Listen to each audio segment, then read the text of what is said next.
बिस्मिल्लाहिर्रहमानिर्रहीम। अस्सलाम वालेकुम। जगातों में आपको खुशामदीद कहता हूँ। तकरीबन 4 साल की जिला वतनी ख़त्म करने के बाद मियाँ नवाज शरीफ 21 अक्टूबर को पाकिस्तान वापस आ रहे हैं। नवाज शरीफ की वापसी ने बहुत सारे सवालात को जन्म दिया है। क्या मियाँ नवाज शरीफ को पाक फौज की जानिब से NRO डील या कोई ढील मिल चुकी है? क्या नवाज शरीफ बतौर मुजरिम वापस आ रहे हैं, एक ताहयात नाहल शख्स के तौर पर वापस आ रहे हैं, या फिर उनकी वापसी को एक फ्यूचर प्राइम मिनिस्टर की वापसी के तौर पर देखा जाएगा?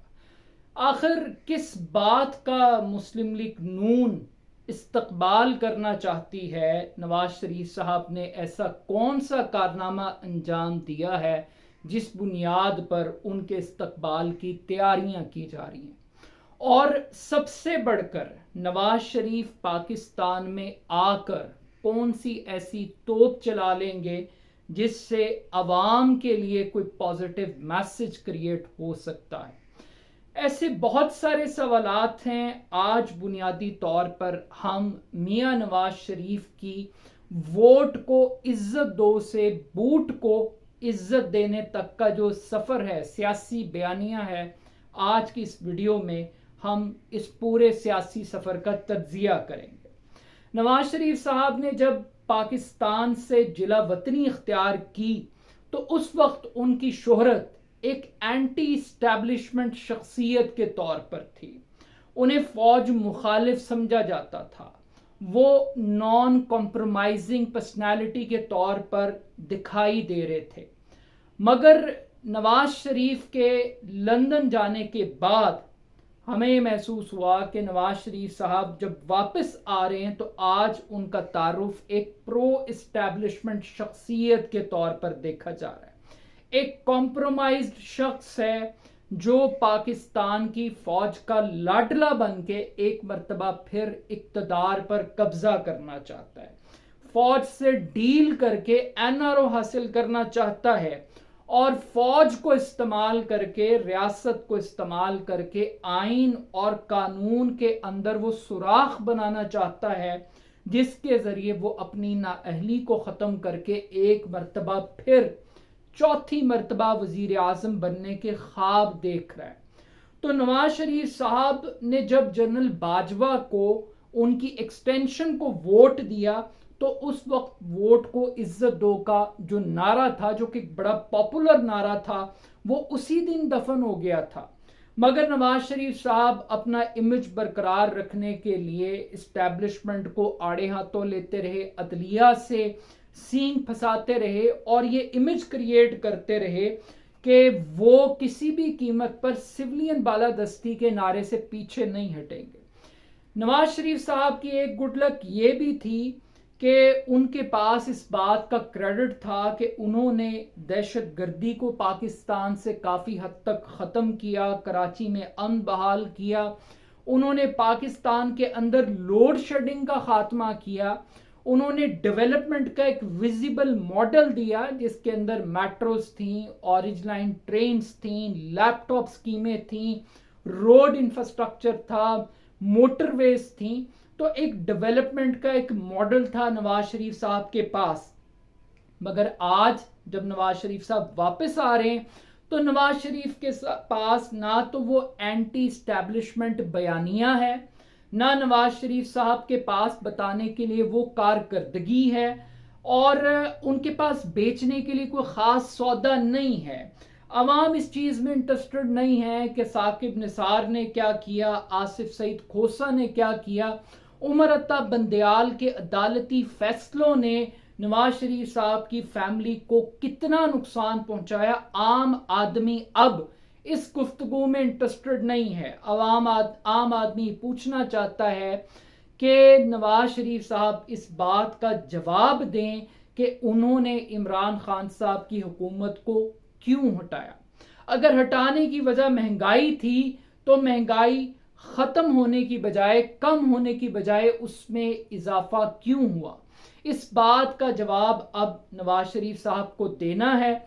और नवाज शरीफ साहब के ऊपर जो 16 माह की शहबाज शरीफ साहब की कारकर्दगी है وہ ایک بہت بڑا بیگیج ہے جس کا بوجھ نواز شریف صاحب کو اٹھانا پڑے گا. انہیں جواب دینا پڑے گا کہ وہ ڈالر جو عمران خان کی وجہ سے 178 روپے میں مل رہا تھا پاکستان میں، آج وہ شہباز شریف صاحب کے دور حکومت میں ختم ہونے پر 300 روپے کو کیوں کراس کر گیا.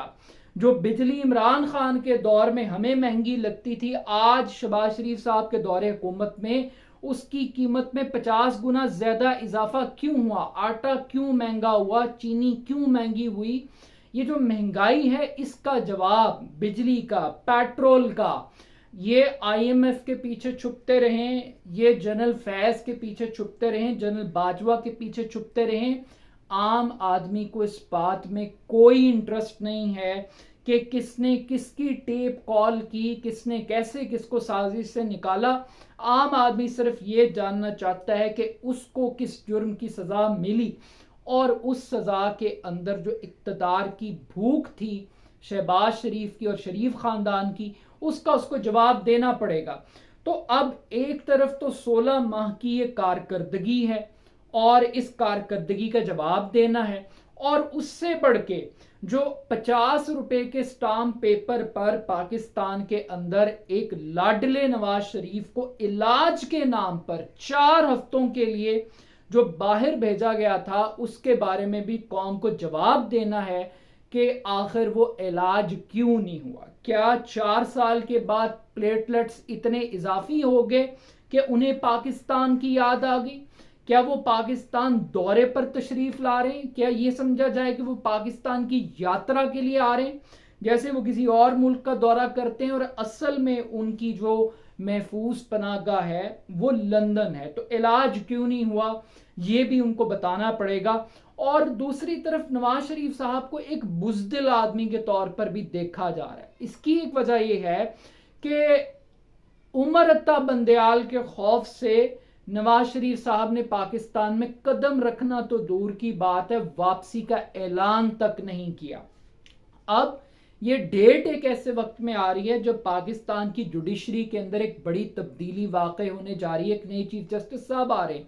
یہ ایک علیحدہ بات ہے کہ نئے چیف جسٹس صاحب کو بھی یہ ثابت کرنا پڑے گا کہ اگر وہ تحریک انصاف کے ساتھ نہیں ہیں تو وہ پھر مسلم لیگ نون کے ساتھ بھی نہیں ہیں. وہ ایک نیوٹرل قانون کے طالب علم ہیں. یہ بھی قاضی فائز عیسیٰ کے اوپر ایک بہت بڑا ایک بوجھ ہوگا. لیکن اس پورے سینیریو کے اندر ہمیں اور بہت ساری چیزوں کا بھی جائزہ لینا پڑے گا کہ کیا نواز شریف صاحب کو واک اوور دیا جائے گا؟ کیا عمران خان صاحب کو ایبسلیوٹ ایلیمینیٹ کر دیا گیا ہے؟ نیا جو میدان سجے گا تحریک انصاف کے پاس کتنی سپیس ہوگی؟ آج یہ اعلان کیا جا رہا ہے کہ نواز شریف صاحب کا استقبال کیا جائے گا. استقبال کس بات کا کیا جائے گا؟ انہوں نے کیا کیا ہے؟ انہوں نے دیا کیا ہے؟ وہ دے کیا سکتے ہیں؟ اپنی مرضی سے گئے، اپنی مرضی سے آئے. بلکہ یوں کہنا چاہیے کہ دھوکہ دے کے گئے، عوام کی آنکھوں میں دھول جھونک کے گئے، انسانیت کی بنیاد کے اوپر پاکستان سے این آر او لے کر بھاگے، اور ایک ڈیل کے نتیجے میں آج پاکستان آ رہے ہیں. آج ان کو پاکستان میں قدم رکھنے کے لیے زیرو رسک فیکٹر چاہیے. بٹ سوال یہ ہے کہ کیا پاکستان میں نواز شریف صاحب کے لیے زیرو رسک موجود ہے؟ کیا وہ اب ان کے لیے کوئی تھریٹ نہیں ہے کسی قسم کا؟ اور سب سے بڑھ کے انٹرسٹنگ بات یہ ہے کہ ایک نئی انالوجی پیش کی جا رہی ہے کہ نواز شریف صاحب کی واپسی ایک خوف کا نتیجہ ہے. اور یہ خوف عمران خان کا نہیں ہے یا آصف علی زرداری کا خوف نہیں ہے، یہ عدم مقبولیت کا خوف نہیں ہے.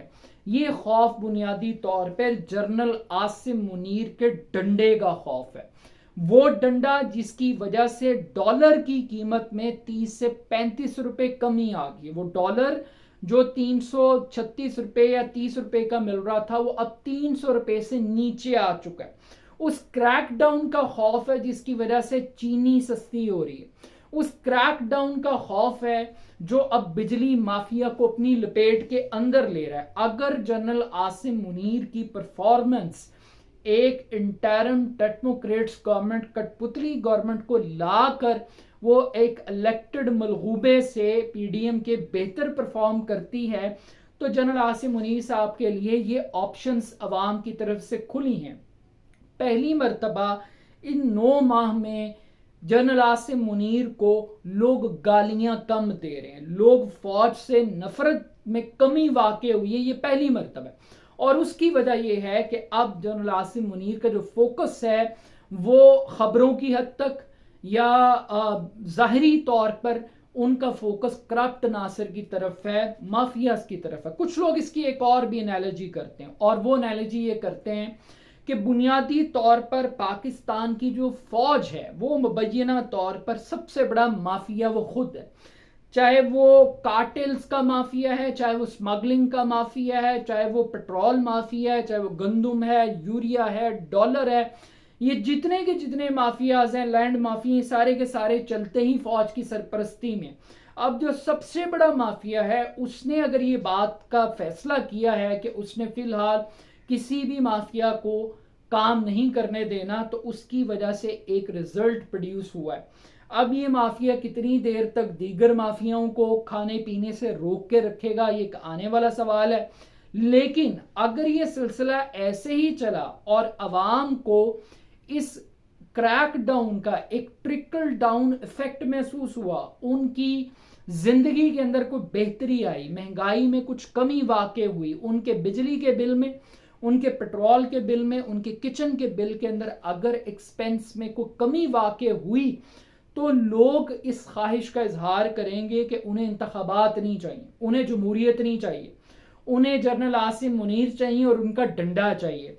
और जनरल आसिम अपने कार्ड्स खेल रहे हैं। ऑल दो कि नवाज शरीफ साहब को सत्तू पिलाने के लिए फवाद साहब को काबीना में बिठाया गया है, निजकारी का वजीर उनको बनाने का फैसला हुआ है, और इसके पीछे भी वो बता रहे हैं चूंकि शरीफ खानदान की आदत है बाहर बैठकर सौदे करने की, तो जो उन्होंने दुबई में, सऊदी अरब के अंदर सौदे वोदे डीलें शीलें की हैं चीज़ों की, उनको मैच्योर करने के लिए फवाद को लाया गया है। तो किस हद तक नवाज शरीफ साहब अपने प्लान्स के अंदर कामयाब होंगे, और क्या जो इस्टेब्लिशमेंट के यहाँ अब उनकी कबूलियत है वो उनको मकबूलियत में कन्वर्ट कर देगी, क्योंकि इमरान खान साहब कबूल नहीं है मगर उनकी मकबूलियत 7वें आसमान पर है। और इसकी बुनियादी वजह शहबाज शरीफ साहब की 16 माह की हुकूमत है, इसकी वजह वो क्रैक डाउन है, और इसकी वजह वो NROs हैं जो डीलें करके शरीफ खानदान ने अपना इमेज बिल्ड किया। तो बट स्टिल देखते हैं eight the end of the day कि उनके पास ऐसा कौन सा प्लान है। बाकी रह गया वो मीडिया जिसको 10 अरब रुपए लगे हैं, और उनको कैमरों के आगे, जो कि अंधे हैं, बहरे हैं, गूंगे हैं, उन कैमरों के आगे आप ये कह दें कि पाकिस्तान G20 का हिस्सा बन जाता, पाकिस्तान एशियन टाइगर बन जाता, और जितनी मर्जी मिसालें आप देना चाहें आप दे सकते हैं। But still at the end of the day Nawaz Sharif का बूट को इज्जत देने का तक का जो सफ़र है वो कौम के सामने है। ये जब मजबूर होते हैं, जब मुश्किल वक्त आता है तो पैर पकड़ते हैं, और जब थोड़े तगड़े होते हैं तो ये गिरेबान पकड़ते हैं। ये अच्छे मौसम के अंदर बहुत दलेर होते हैं, लेकिन जब डिफ़िकल्ट टाइम आता है तो ये जेलों से भागते हैं, ये डीलें करते हैं, इनके प्लेटलेट्स गिर जाते हैं। तो अब देखते हैं कि ये प्लेटलेट्स कितनी देर तक बरकरार रहते हैं, और उससे बढ़कर ये जो निगरान हुकूमत है ये कैसा ट्रीटमेंट करती है। हर बंदे जिससे पूछो वो कहता है कानून के मुताबिक डील कर। और भाई कानून है क्या? कानून तो ये भी कहता है कि 90 दिन में इंतखाबात कराओ, कानून तो किसी को जमानत भी दे देता है, तो आप तो फैसलों पे अमल नहीं करते।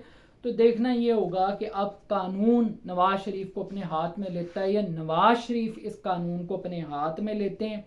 क्यों? क्योंकि उन्होंने वोट को इज्जत देने की बजाय बूट को इज्जत देने का फैसला कर लिया। अब बूट जवाब में कितनी इज्जत देता है उनको, ये देखने की बात है। अपना फीडबैक मुझे ज़रूर दीजिएगा। मेरे यूट्यूब चैनल को जगा दो को ज़रूर सब्सक्राइब कीजिएगा। बहुत शुक्रिया। अल्लाह हाफ़िज़।